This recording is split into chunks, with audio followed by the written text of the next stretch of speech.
What's going on, Living Corporate? It's Tristan, and I want to thank you for tapping back in with me as I provide some tips and advice for professionals.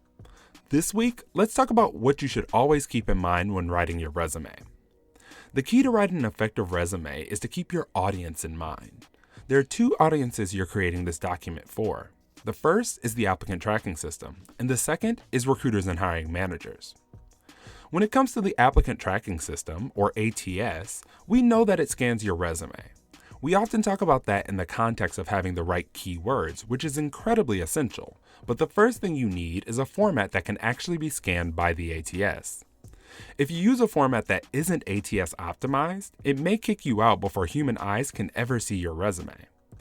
Here are a few things to keep in mind when formatting your resume for the ATS. Stick to a one-column format, as many of them scan your document from left to right, so two columns can cause a bit of confusion. Ensure your contact information isn't in the header of your document, as some systems have issues scanning that area. And ensure you have defined headers so the system can pick up on them. You want to keep in mind a few other things when developing the document for recruiters and hiring managers.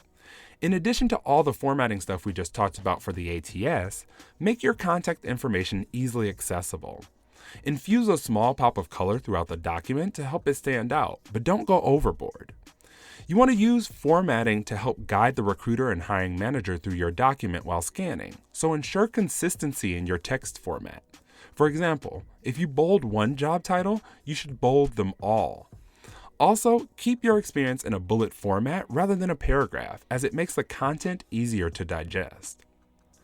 Beyond the formatting, when it comes to your resume's content, think about the recruiter or hiring manager that may be reading it, not just what you want to include. When they're reading your resume, they're trying to identify their potential return on investment in you, and you want to showcase that by focusing on things that are relevant to the role. If you include a summary, make sure it doesn't sound too generic, like the resume could be coming from anyone who does this work.